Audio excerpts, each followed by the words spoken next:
Hello everyone. Today we talk about how to fix the app of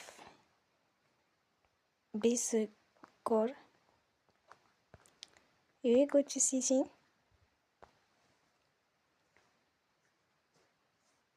Then we click on apps. After that we will search the app Besoccer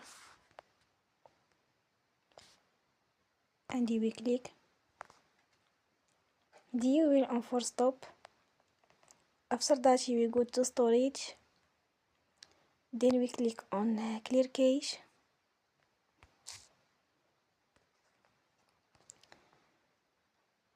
In the end, turn off your phone and you will recharge your phone again.